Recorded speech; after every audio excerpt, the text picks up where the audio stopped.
This episode of Sports Caffeine is brought to you by Manscaped, who is the best in men's below-the-belt grooming. Manscaped offers precision engineering tools for your family jewels. They obsess over their technology developments to provide you the best tools for your grooming experience. Go to manscaped.com and get 20% off plus free shipping with the code SC2020. Your balls will thank you. And now, Sports Caffeine. It's time to wake up, recover from last night's mess, and get your fix of sports caffeine. It's time to kickstart your day with the latest sports news and opinions. Get ready. Sports Caffeine is live in 3, 2, 1.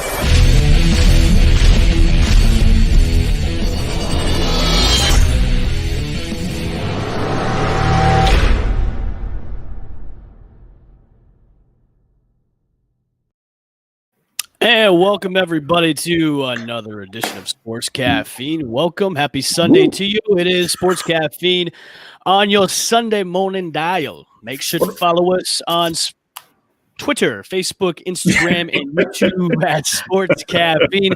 On Twitter at Sports Caffeine 1. And also to stream us on fanstreamsports.com, Spotify, iTunes, Google Play, and iHeartRadio. Make sure to smash that subscribe button, smash that follow button. Like it, share us. Dominate it. Also, make sure to go to our advertising partners and sponsors. Make sure to go to manscaped.com. Get your 20% off and free shipping with the code SC2020. If you go to Geology, our newest men's skincare product line. Very good. Up with. If you go to the website, geology.com, type in the promo code caffeine, you get 30% off your next order. I guarantee your face will start to feel exfoliated and nice and clean looking as well, like mine, Chip, and Taylor's. I guarantee it.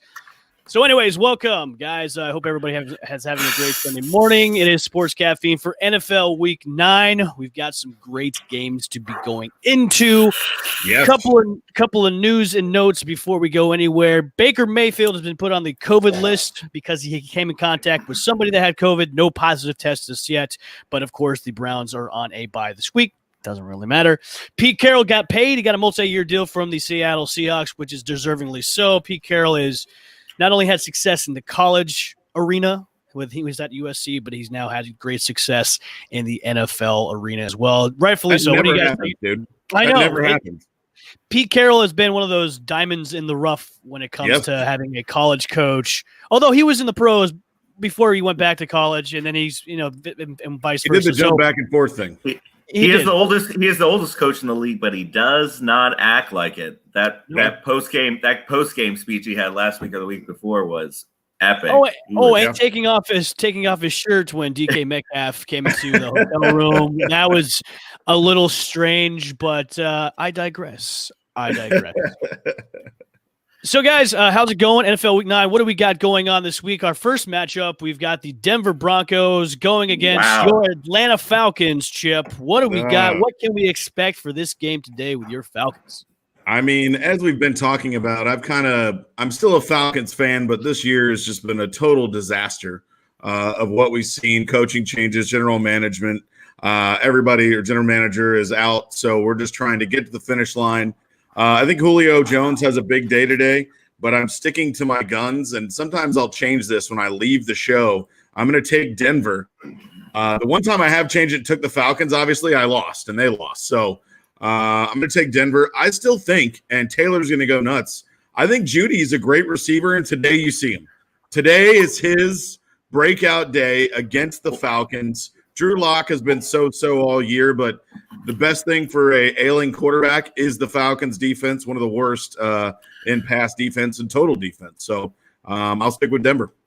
Taylor, who can we expect to get more touches from, Philip Lindsay or Melvin Gordon today against that, pretty good Atlanta run defense?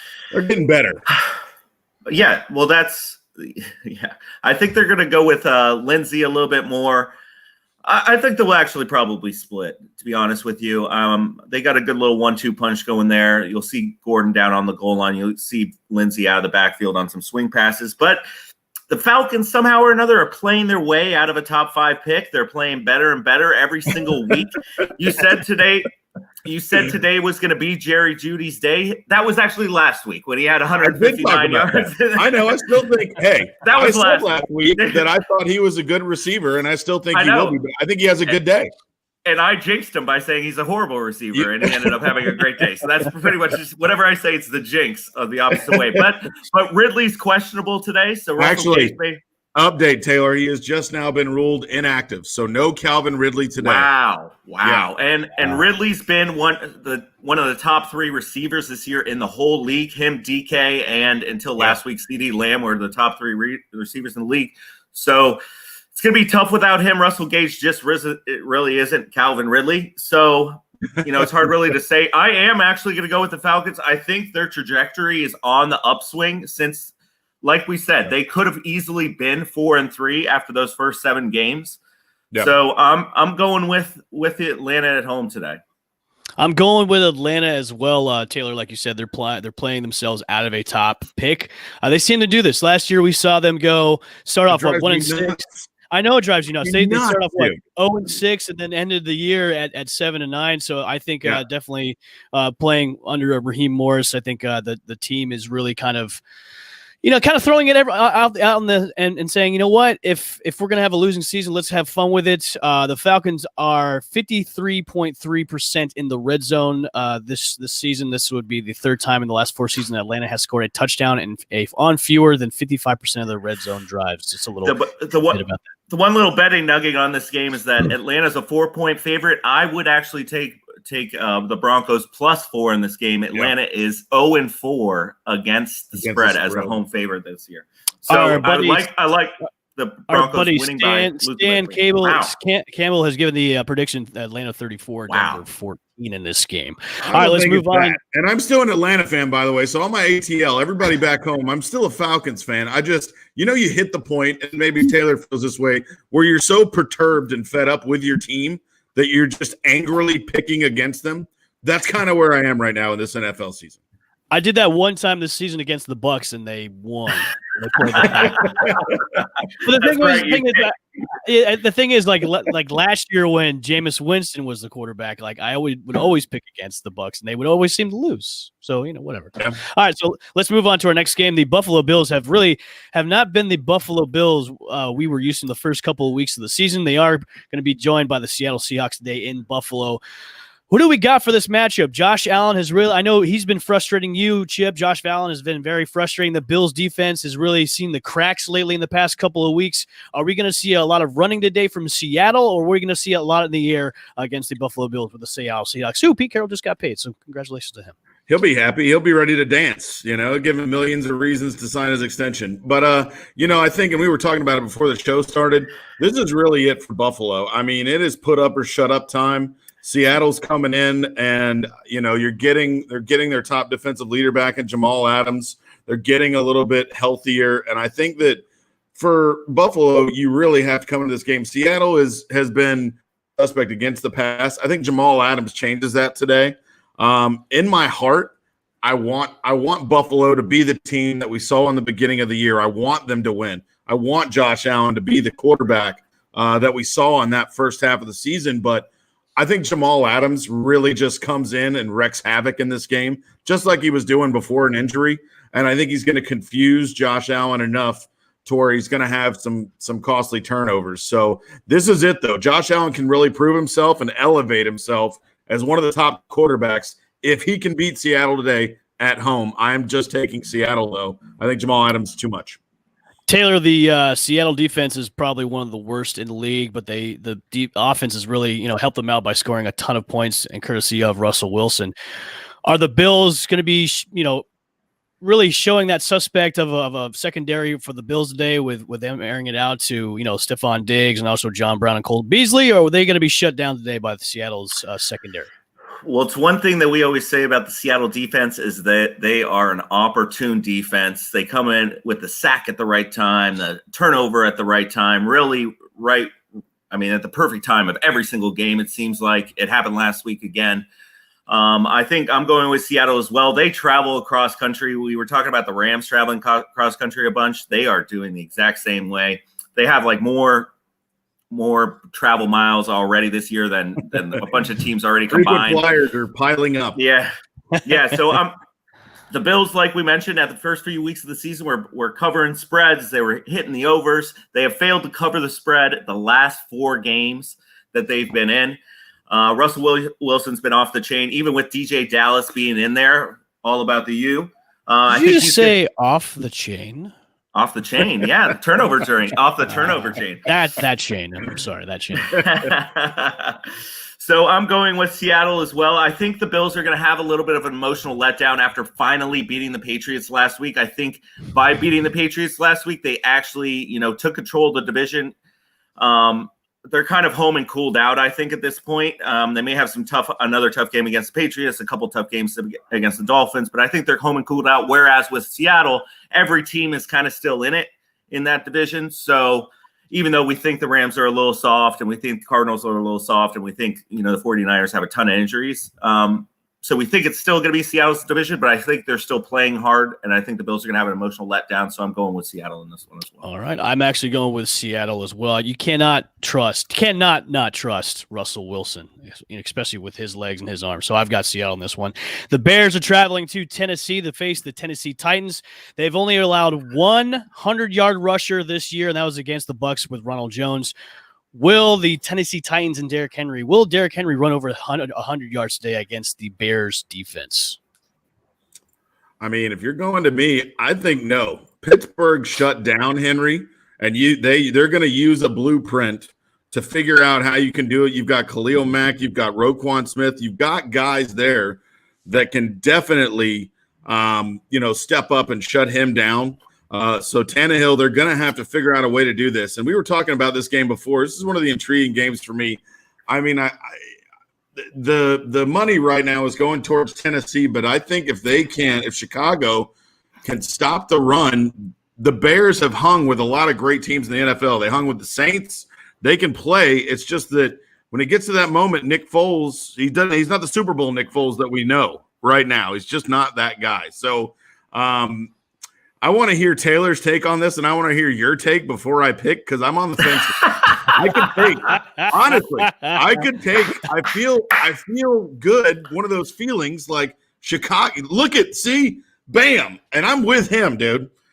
I'm with him. I'm feeling that. So let me hear y'all's takes and what you think. You know what I'm feeling? I'm feeling the Bears aren't winning a game the rest of the season. I said that last week, and what did they do? They lost, and they're not winning a game the rest of the season. The problem is that the Chicago has a great defense, and I do agree with you that I don't think Henry's going to get 100 yards today, but that's not the problem. The problem is the O-line and their quarterback play. And so even though Tennessee has probably the worst third down defense, they're even worse than the Cowboys. Their third down defense is absolute atrocious. I'm also not a better on unders, but I'm going to bet the under of 47.5 on this one as well because of that Bears defense and of that Titans game. But Tannehill, even though he's regressed a little bit from that MVP, type season he was having at the beginning of the season, he was a little bit less efficient in the last couple of weeks. I have more confidence in Tannehill than I do on all the Bears quarterbacks combined. So I am going with the Tennessee Titans today. It's going to be a low-scoring game, though. I could see it be a weird score too, like an 18-16 or a 15-12 or something like that. So I could see something like that happening, but I'm going Titans. Yeah, I'm going Titans as well. And I agree with you, Taylor, that I think it's going to be a low-scoring affair between these two teams. So if you've got either one of these kickers on either one of these teams in fantasy, you'll have a great day from getting points from their kickers. Looking at the Bears offense as a whole, and Nick Foles is we all know who Nick Foles is now. He can't win unless he's in Philadelphia, and that's the only team he can win at. They're like the Bears to me are like that team that they could be like the good-looking girl at the prom, but then after you get them into the lights, they show their real butterface. So that's what the Bears remind me of. Is that from afar they look great, they play good, and then once you get them in the spotlight, it's like, oh, big. That's in the club. That's in the club when you're dancing with a girl you've had drinks with, and she's great, and all the lights come up when they usher everybody out, and you look at her and you're like, "Oh my!" Chip, what you just said. Usually it's me when I wake up in the morning. I'm like, Chip, what you just said just describes like their defense. Their defense is all hot in the dark, like dancing really well. But then when the offense steps into the light, like the offense like lets you down, and like they only average 20 points per game. Like you should be putting up more than that with the amount of talent they have. Like Allen Robinson's there. You've got David Montgomery. You've got talent there. You should be putting up points, but it's like your ineffective quarterback play hinders them a lot. Like like GMs should take notice. If you trade or sign Nick Foles, like don't do it. Like you know what he can do. And like if he's not with the Eagles, don't do it. Don't do it. Like don't do it all. I saw Matt Hasselbeck make a comment this morning about the Bears. He was saying how they're either they're like over the top, innovative when it comes to their run game, or they're super boring. Like they'll do these little little halfback like lead plays right into the line like 3 times in a row. But then I was surprised when they played the Broncos and Montgomery had like a 50-yard run. I was like, that's the first time I've ever seen him have a 50-yard run ever. So I think Derrick Henry gets close to 100 yards today. I don't think he won't break the century mark. Yeah, he won't break a century yards, maybe. Yeah, I would say, I like that around that too. But I'm going with Titans in this matchup. Well, the Titans will allow the second most fantasy points to wide receivers, and I think Allen Robinson has a big day. And who was it? Who's the Bears kicker? I think the Bears kicker, Cairo Santos against the Saints. He had a good game last week. He had a great game. I mean, I'm gonna have to wait right before 1:00. I might take a Santos field goal Bears win today. That's what if you got either one of these teams kickers in fantasy, you're going to have a big day because you're going to see a lot of kicking. A lot of attempts. You're going to see a lot of attempts today. So, all right, let's move on to the Ravens versus the Colts matchup. What is going on with Lamar? What is going on with Lamar Jackson? Can anybody answer that question for me? What is going on with that Baltimore defense, which was called out by Hollywood Brown a couple weeks ago, where they did promote Des Bryant. He's now on the starting roster. Is that going to make a difference? He's going to be active today. They're now, to me, the Ravens offense is really confusing now. It's like it should be a fast, powered offense, but now we've just seen more of a vanilla offense. Like what is going on in Baltimore, Taylor? What is going on with that offense and Lamar Jackson? The problem is the offensive coordinator. His name I forget it right now. Yes, but the problem is him. He is looking for a head coaching gig next year. And so for that reason, he wants to be the person that can put his name on the stamp of approval saying, hey, it was me that turned Lamar into a pocket quarterback and was able to, dissect the defense, not only with his legs, because we know he could do that, but also with his arm. And so he's putting him in situations that he's not successful in. And that's not the way they earned success the last couple of years. And because of that, their passing game has faltered. Their offense is not as dynamic. And so that's really who I'm putting most of the blame on. Lamar, that's just not Lamar's game. He has his moments and he's got a good deep ball, but he's not going to sit back there and throw, 15-yard outs on a dime to the first down marker every single time. Yep. So I really just blame it on the offensive coordinator when it comes to that standpoint. I think this is going to be one of the best games of the day. Totally agree. The Colts defense, obviously underrated. Their back end is not as good as we've alluded to before and earlier this year. So I think Lamar may be able to pick off down the field with maybe a Hollywood Brown long bomb or so. But I think it's going to come down to a field goal at the end. I am picking the Ravens. Or no, I did pick the Colts. I picked the Colts this week. I did pick the Colts this week because they were my Super Bowl pick ahead of time. I could see the Ravens winning this game though, because I know Lamar was pissed that they lost that game. The way they lost that game, the way he threw that pick, and he didn't see that under linebacker last week and let the Steelers back into that game last week, really probably pissed him off because it was his fault. So I'm going to go with the Colts though, just because they've been riding high. We gave Philip Rivers a lot of crap for how bad he was playing the last couple games. He's had 6 touchdowns and 1 pick over his last 2 games. Yep. So I think he's trending in the right direction and getting familiar with his weapons and what he needs to do in this offense, because it's one of those things. It's just like Brady. it's a new offense. And when you've been in Yep. a certain offense for 15 years, and now, Yep. even to them, there's a little bit of a learning curve. So I'm going to go with Colts with a field goal at the end. Chip, the Ravens have allowed the third fewest rushing points and rushing yards in the league this year. Do we see the Ravens stifling the running attack of the Colts, where, of course, Jonathan Taylor's been in the backfield? Naheem Hines had a good game last week. He's more of a pass catcher. Are the Ravens going to be the X factor in this game and going against the Colts, or do we have the Colts upsetting the Ravens today? I mean, I'm kind of riding almost with Taylor on this one. I think that, Lamar Jackson is really starting to show, chinks in the armor, and he's making silly decisions, and he's not taking care of the football. And I don't care how good of an athlete you are. When you're not doing that, your talent doesn't matter if you're making crappy decisions or you're losing the football or you're not, it doesn't matter how great of an athlete you are if you can't make the right decision. So I think the Colts last year kind of started in this same type of record and then went on to lose the last seven of 9 games last year and really crashed off a building. So I think this is going to be a close game. I think the Colts have the number 1 overall defense right now, ranking wise. So this is another, like Taylor said, I think this is probably going to be one of the better. Are you going to make a pick on? Are you going to make a pick on this one? He's going to wait till 159. No, I agree with Taylor, and I think that I think Lamar Jackson, he's going to clean up the slop. Like, we saw a lot of slop against the Steelers, and you can't do that against your division rivals and against an undefeated team. You can't play like that. So I'm going to take the Ravens, kind of. It's not a fluke that the teams with the biggest turnover ratio, the ones with the best turnover ratio, make the playoffs every single year. The Colts are undefeated at home, and the Ravens are undefeated on the road. So something's got to. It's a clash of powers. So I will take the Ravens though on the sheer fact. Okay. I will take the Ravens on the sheer fact that Lamar Jackson's a better football player than what we've seen, and he'll clean it up. I agree with Taylor. All right, let's move on to our next matchup. The Carolina Panthers, who are getting the flock. You guys are screaming at me to pick. I'm sorry, man. I got the Ravens in this game. Say something. I got the Ravens. Let's move on to our next matchup. The Carolina Panthers get Christian McCaffrey back. They're going against the Kansas City Chiefs. Did we figure out who's starting? Did we say PJ Walker's starting?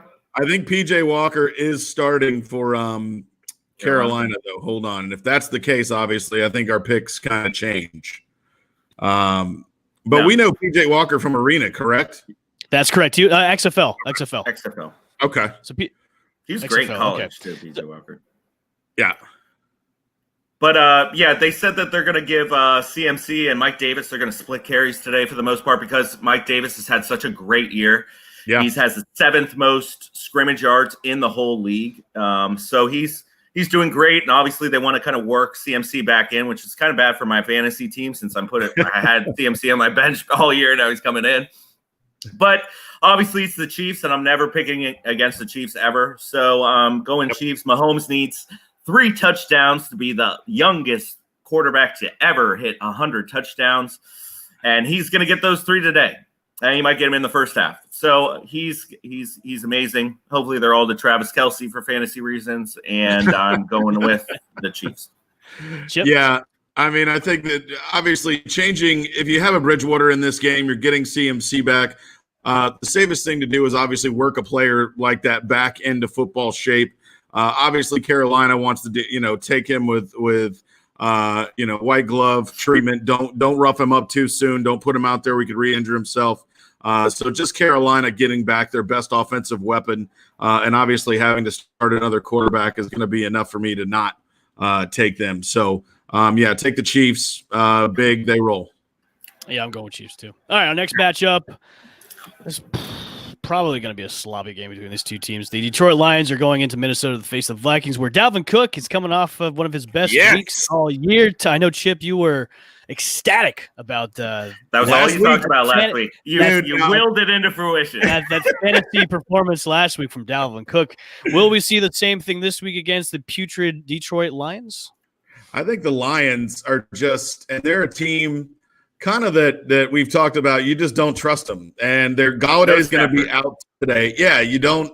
I think Stafford was on the COVID-19 list because he was in contract tracing. He got near somebody, but he tested negative. So I don't know if he prepared or did not prepare for this week, but you can't trust the Lions as a team. They've lost. There you go, John. John bringing the knowledge. So, yep. So, I would take the Vikings, or not the Vikings, excuse me. Or, I'm going to take the Vikings with Dalvin Cook. Hopefully he has a huge day. Fantasy team needs a victory. Go, Dalvin. This is one game today I'm definitely not watching because I could give a shit about about this game. They're both two awful teams. Chase Daniel, if he's starting, he's the best paid backup in NFL history. He makes more than half the quarterbacks that are starting. It's true. So I'm going Vikings just because. I mean, Dalvin Cook is better than ever. I have Justin Jefferson on a bunch of fantasy teams, so I hope he gets some play. He's been playing really well lately. He's going to be one of the top receivers in the next couple years, I believe. So I'm going Vikings. Yeah, Matthew Stafford is a fantasy. He's pretty good. He gives you good fantasy numbers, but that team as a whole, like Detroit, is just terrible. So I'm going with Minnesota. I just hate Kirk Cousins, though. It makes me like twins when I have to pick. I'm like, oh, God. Chip, I feel your pain. After he gave me negative points a few weeks ago, where he threw like 4 interceptions, I disowned Kirk Cousins. I love playing against Kirk Cousins. Everybody does. Everybody does. All right, let's move on to an NFC least matchup. The New York Giants looked pretty good against the Tampa Bay Buccaneers last week. Well, they should have beat them, right? No comment. Wasn't there a PI call? No comment on that. No comment on that. That was last week. They're going against moving on. They're going against the Washington football team. Who we got in this NFC least matchup, guys? I mean, this is another really fantastic game where I want to keep my remote as far away from the channel as possible. I'm going to take Washington sheerly based on their defensive line and Danny Pesos going nuts. He is going to be duck and cover. Catching on. He is going to be duck and cover, hide me. He's going to do necessary roughness. When the quarterback scrambles out and gets behind the ref and he goes, blow the whistle. That's what I think we see today from the Giants in a close one. I think Washington's going to win. But yes, we totally agree, John. I've got the Giants in this game too. The Giants actually impressed me enough against the Bucs on Monday night, where I think that momentum, even though they lost, I think the play calling and the way their defense looked against the Bucs in the first half, even in the second half a little bit, I think that kind of gives them a little bit of confidence going into these games where I think they should win against the Washington football team. I think Danny Dimes or Danny Pesos will maybe look like Danny Dollars today and throw a multiple touchdown game, but not that many, maybe 2 touchdowns at the most. Yeah, he is going to get 2 touchdowns today, but he's also going to have 3 turnovers. So that's the deal with Danny Pesos, is that he'll bring the good, the bad. This was actually the first week that I've actually heard the chatter about them actually not moving forward after next year with Danny Pesos. So it's going to be interesting to hear that. It's one of those things. Yeah, great. You're a young quarterback. You're expected to turn the ball over. But if you consistently turn the ball over, you're like Carson Wentz, and you're turning the ball over. You're getting 2 turnovers a game. And Wentz is getting that talk too about replacing him. So I'm right with Chip. I'm going with the defensive line over everyone on the Giants combined. And I think it's going to be an awful game to watch. Another game I'm definitely not watching today. But the line is Washington by 1 because it's going to be a pick 'em game either way, and you're not going to be surprised who wins this game. More fumbles than John. Yes, I think 2 fumbles and 1 pick. I'm going with today. Oh, okay. I think 2 pick. I think 2 picks, 1 fumble. But I think 3 turnovers. Yeah, 3 turnovers sounds good. I like that. That's good. Yep. All right, let's move on to a matchup. The Houston Texans going against the Jacksonville Jaguars today. It's too bad we didn't have Kaylee on here because you know how Kaylee is with her Jacksonville Jaguars. Well, Minshew's out today, right? Yes. Minshew is out today. Mike Glennon gets the start for the Jacksonville Jaguars. Deshaun Watson and the Houston Texans, do you think they're going to be going into Jacksonville and spoiling Mike Glennon's debut as a Jaguar today? They're actually facing Jake Luton today. Jake Luton, yeah. I thought it was Mike Glennon. Oh, okay, No. never mind. Jake Luton, here's your NFL moment. Welcome to the NFL. This is another really fantastic game of 2 1-6 teams. Really bringing it up a notch here on week 9. So I'm going to take Houston. Give me some Deshaun Watson. Give me some Will Fuller. And, let's change the channel quickly on this one. What do you think? Yep. I'm done picking the Jags for anything. So I'm done. Yep. So I'm picking the Texans all day. Yeah. Yeah, Kaylee's not here to influence my decision. Jaguars, Jake Luton, that's all you have to say. I think the funny thing was she said on the other day she was going to start picking against the Jags because they've been playing like crap. So I'm going with the Texans on this game. For Jacksonville, all right, let's go to a West Coast game. The Las Vegas Raiders are. What's that? I was going to say, great story for Jacksonville with Robinson. I mean, not really targeting a running back, letting Leonard Fournette out of their backfield and thinking they can put it all together, but great find for him. So at least one piece to build on their running game, which they found. Comments this past week by J.J. Watt about him possibly wanting out of Houston. Do you think there is a market for J.J. Watt, or is he just kind of blowing smoke and just – what do you guys think about his comments this past week? I mean, I think that if you were a team, and this is another thing we kind of chatted about a little bit before the trade deadline, I was really upset at the lack of movement for teams that were in play to make some trades. And we circled Green Bay as far as getting one more wide receiver. For anything, a linebacker, wide receiver, I think Watt would have been Watt would have been a good player to move to a team obviously in contention, depending upon salary cap and everything like that. He could have brought a team up pass rush. I would have loved to have seen him maybe Seattle, but they signed Dunlap or traded for Dunlap. So I think we see him. So we'll have to see how that works out. But Watt, he should stay in Houston and just finish out his career there. City loves him, all that jazz. So. Yeah, Watt just needs. He's got 1 year left. He's got 1 year left on his contract, so you never know, he might be out done with JJ. after the season. All right, let's go to a West Coast matchup. The Las Vegas Raiders are going into LA to face the Justin Herbert-led Chargers. Herbert's really putting up great numbers. He could be in the conversation. He is in the conversation for Rookie of the Year. Who do we got? We got LA, or we got the former California team, the Las Vegas Raiders, in this matchup. I'm going with the Chargers, Dude, believe it or some not. more of the Raiders. Give me the Raiders. Chargers. Yep, I'm going Chargers on this one. Oh yeah, I'm this when I alluded to some games earlier that I'm not watching. This is one game I am watching. I'm so excited for this game. Raiders were one of the most efficient offensive teams through the first few weeks of the season, and the last few weeks of the season, it's been the Justin Herbert show with 4 games this season over 21 fantasy points. He is my fantasy pickup since Dak got hurt, so I'm riding all the way with Justin Herbert and the Chargers to the bank. I'm going with you. I'm going with you too, Taylor. I'm picking the Chargers in this matchup. Really? It's all because I love the play. I love the way I'm going with Chargers, man. I love the way Justin Herbert's been playing.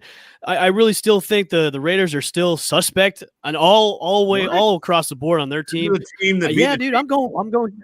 Yeah, the Raiders have so many rookies on that line. It's hard to really trust them week to week. That's why they show flashes of brilliance every now and then. They show flashes of greatness, but on a consistent wise, it's hard for rookies, especially with them on the defensive side, to really keep it up series after series, mentally, play after play.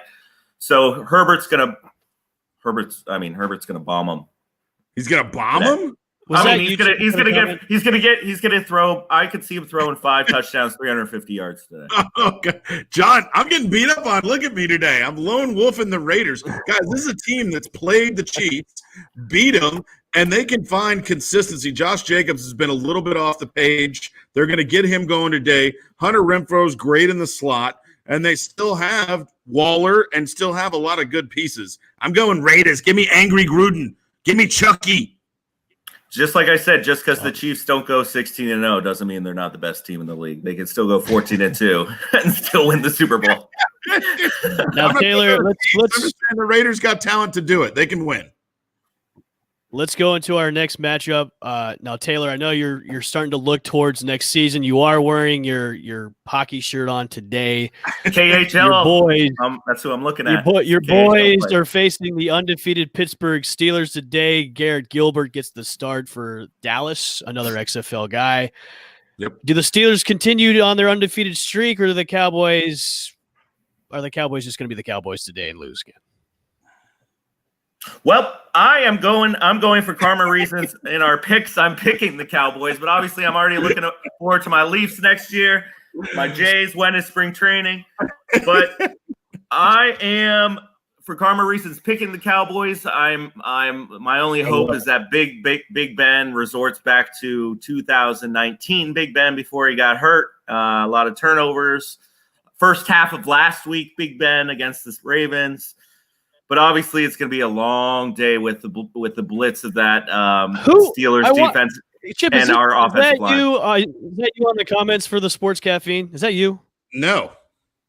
So who's doing that? You know what? It might be Kaylee, maybe. I don't know. Because she like Garrett Gilbert. Yeah, maybe it's not me. All right, so So I've got Steelers in this one. Just the Cowboys. The season's lost, man. It's over. It's a wrap. It's a wrap, son. It's a so wrap. many injuries. I gotta give Taylor credit. He's sticking with his team, and he's looking at a game, looking down the barrel of a loss, and he's still hanging tough. So I give you credit for that, Taylor. What's the spread on this game? Even 14 and a half. Oh. Yeah, they're. I could see it by 20 for sure. But. Yeah. All right, our next matchup, the Miami Dolphins are going into Arizona to face the Arizona Cardinals. I like this matchup today. This is I'm intrigued by this matchup because I'm picking Arizona in this one. I just think the Dolphins, led by Tua, could actually give Arizona a little bit of trouble today. What are your guys' thoughts about the Dolphins-Cardinals game today? Go ahead, dude. I love this game. I love the Dolphins. We talked about their defense. They're in the top 5. I think they're number 2 or 3. And number 1 in points per game.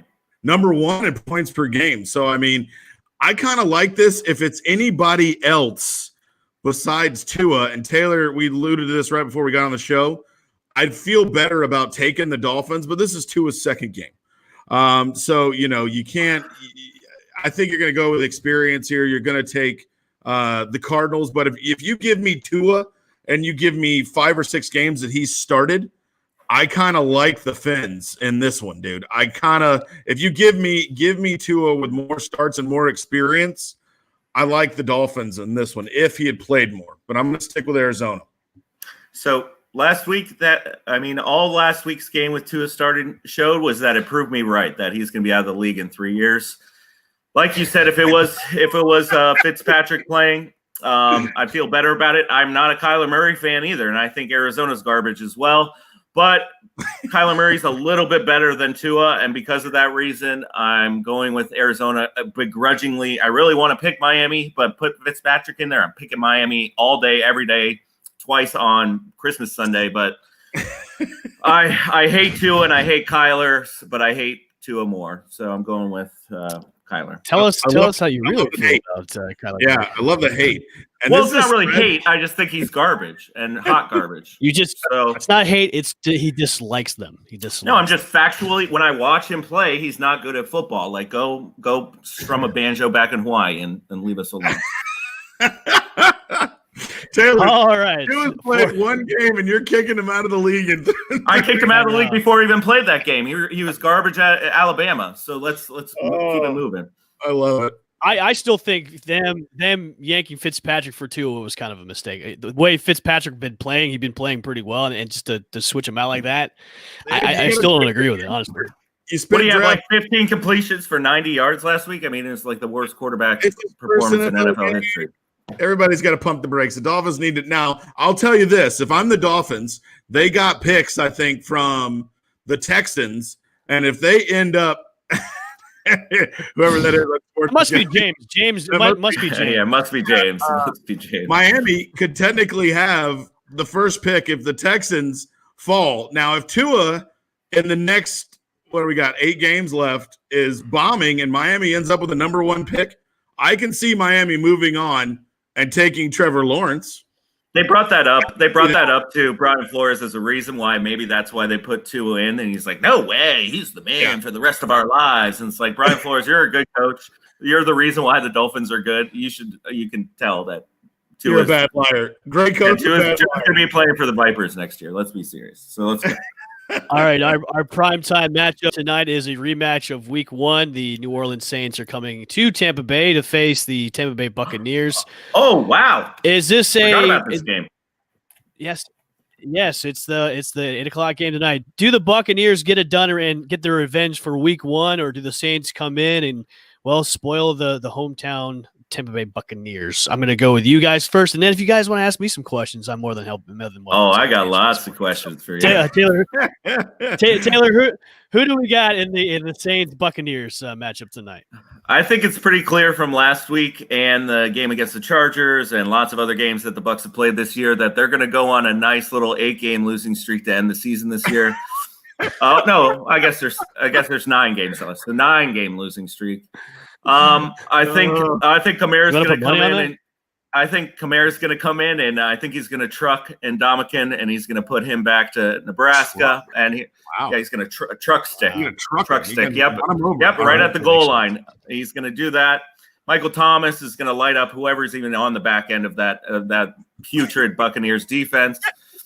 And it's going to be a long day. Bucs are somehow favored by 4.5. I don't know who's making that line, but I'm putting $1 million on the Saints and going with them. So I'm going with the Saints all day, every day.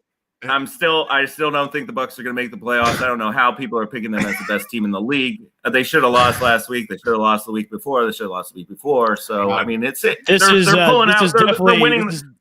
They're kind of winning like the Bears. So they're kind of like the Bears of the NFC South. But yes, all right.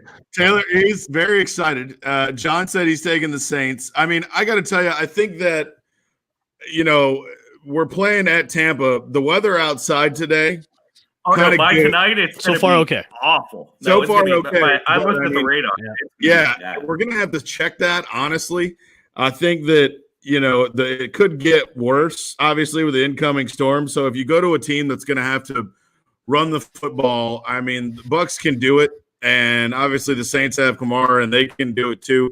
I think the Saints are a little unstable right now as far as Michael Thomas getting into a fight. He was injured. I think this can either bring them together if they can go out and play and pick up where they left off. This is the type of game that can really boost your team. But I think that on the other side, Tampa's introducing Antonio Brown tonight, somebody that could really wreck their chemistry as well. Somebody who has not been, has not played, has been with the team, really been under the arm of Tom Brady. So those are the two storylines I'm really looking at outside of this game. I think that whoever wins this football game tonight, obviously, is going to win the NFC South. And I am going to take Tampa right now. I think there you go. I think you're going to see a high-scoring game. I think if the Buccaneers defensive backfield can be as good as they need to be, they can contain Thomas. So I think the Buccaneers win a close one. Here's my question for you, Evan. So from week one to week now, what do you think the Bucs have to change? Do you think it's more so just of the offensive chemistry of Brady being with the team more, or what do you think needs to be the difference between week one's game and this game? Well, you definitely said it right there. Like, the chemistry has definitely changed since week one. I mean, they're really all on the same page when it comes to, Brady throwing it to his receivers. Now, how much of an impact Antonio Brown will be tonight, I don't think it's going to be a lot. It'll be minimal. I mean, it also depends on, too, about Chris Godwin. I mean, Chris Godwin, he is active today against the team, against the Saints today, but how much is he going to be involved? And then, of course, you got Mike Evans, who's going against Marshawn Lattimore, and every time they face each other, he doesn't get anything. Like, he's shut down every single time that Evans has to face Lattimore. So this may open up touches for Godwin. This may open up touches for AB. I think it just all comes down to, whose secondary is the best. And after the performance they had against like the Giants, I'm a little nervous because if it was anybody else be under center for the Giants, if it was anybody else that could actually throw a pass and connect with his receivers, the Bucs would have been screwed. And they would have lost that game by a lot because, Danny Dimes was Danny Pesos that game. He wasn't hitting anybody. And he had guys that were like wide open. Like Jamel Dean, Sean Murphy Bunting, all those guys were getting burnt like toast that Monday night game. So they were lucky. They were lucky that the refs, threw the flag and then had that stupid little huddle and went, no penalty, game's over. They were so lucky. So I think it just all could. You're going to see a lot, depending on the weather, of course. You're going to probably see a lot of the run game. And right now, it's who's splitting the carry. You're going to see split carries between Fournette and Ronald Jones. Ronald Jones had a fumble last game, so Fournette might get more touches this week. It's all about if Tampa can contain Alvin Kamara, which I think they can. I mean, their front center is one of the best in the league, even though they looked like shit last week against the Giants. So I'm picking the Bucs. I think they're going to avenge the week one. I picked the Bucs. I'm trying to look at the weather, and it looks like they might. Yeah. I mean, it's going to be close by 6 o'clock. The tropical storm, it's moving closer. So it'll be raining here in Sarasota. Looks like in Tampa, it might be clear. But also, guys, game time conditions, check the winds. I mean, if you're two quarterbacks, you're not going to be throwing the ball deep if there's 20, 25 mile an hour winds. So, I forgot. They're going to be doing dink and dunks. They're going to be running the ball a lot tonight. That's what you're going to see. You're going to see like a lot of small ball football tonight. That's what you're going to see. You're not going to see all like these airing it out like 50, 60 yards. You're not going to see that tonight. So, but I've got the Bucs in a close one tonight. It may come down to a field goal. Close one. I've got the Bucs. I've got a Bucs in a close one tonight. Yep. So, all right, let's close it out with the Monday night matchup. This is like a terrible game too. It's the New England Patriots are facing the abysmal Jets. How Adam Gase still has a job, we don't know. I guess we're all default picking the Patriots to beat the Jets. Yes. Sam Darnold doesn't even know if he's going to play. The Jets picked up some additional picks this year. I think they have multiple first-round picks, so they can start to hopefully rebuild their franchise. They traded Jamal Adams too, so they got some first rounds there. Let me ask you guys, and a lot of people have been saying they should tank for Trevor. I don't think they should. They've got all these picks. Don't tank. Accrued. Yes, I don't tanking for Trevor Lawrence. Why? I would say trade out of that number one spot. You get even more picks and stock them up. I wouldn't even give Trevor Lawrence a look because they've got Sam Darnold. If he was under a better coach and a better offensive scheme, I think Sam Darnold will do okay. But like you have this coaching regime right now, which is one of the worst in the league. Like Adam Gase, how he has a job, I still don't know. So everybody's saying they should tank for Trevor Lawrence is beyond me. I don't think they should do that. What are you guys thoughts about that? So here we go. So I think they should tank I think they should draft Trevor Lawrence if they're in that position. I don't think they're going to tank. Here's the reason is because Sam Darnold, you could get some value for trading him. And after this year, you're going to have to pay him or make a decision on him. So you might as well just start over with someone new on a rookie deal as opposed to pay Sam Darnold, who's garbage. So the thing is that Gase isn't going to get fired. And the GM's not going to get fired because the only reason the GM has a job is because of Adam Gase. Adam Gase got him his job. So they're not going to fire each other. It's going to come down to the ownership being able to can them both. Yep. Hopefully before the draft, in between the season and the draft, put a new regime in there, start ran over, try and get some value for Sam Darnold, maybe a first rounder even. If you get a first rounder for Sam Darnold and maybe a second rounder, that's better than paying him $20 million a year and then being stuck with him. So I'd rather – start brand new, get a new quarterback in there. Obviously, what the Cardinals did with going with what's his face draft Kyler after the year before they drafted someone 10th. Yeah, I think that just goes to show that if you're in that position and you know that this isn't the guy, let's move on from him. Let's get some value if you can, and then let's pick up someone better. But I think Gase and them are going to make it through this season, and the GM until ownership gets rid of them. Yep. It'll be tough, dude. The Jets, they have a lot of work to do. They do have multiple first-round picks, but other than that, it will be a tough task. If you can trade down, this is the same thing I've told the Falcons if they end up with a top 5 pick, which they won't. They'll play their way out of a good draft pick, which is great. 16. They'll pick middle round to where they won't get. They'll get a good football player. Yeah, they get those mid-round guys that don't, you kind of take a shot on, sometimes you miss. So you have to acquire more picks if you have multiple holes on your team. If you can trade back, you need to do that and try to build draft capital to fill more holes. So we'll see what happens, though. All right, guys, this has been a great show for us. Thanks for everybody for joining us. I am too. Obviously. Thanks for everybody. Thanks for everybody commenting on the show during our broadcast of Sports Caffeine Live for our NFL pregame show. Make sure to like, subscribe, mash that subscribe button, and like us on Facebook, YouTube, Twitter, and also Instagram as well. Make sure to follow us on and stream us on Spotify, iTunes and Google Play and Apple Podcasts. We will see you guys Tuesday morning at 8:30 a.m. Eastern Standard Time. Guys, any last news or notes before we get on out of here? Go Leafs, go. Go Leafs, go. Go Leafs, go. All right. And for myself, Taylor, and Chip, it's been another edition of Sports Caffeine. We will see you guys on Tuesday morning. See you. Thanks for listening to another episode of Sports Caffeine. Available for streaming on FanStreamSports.com and FanStream Sports, the app.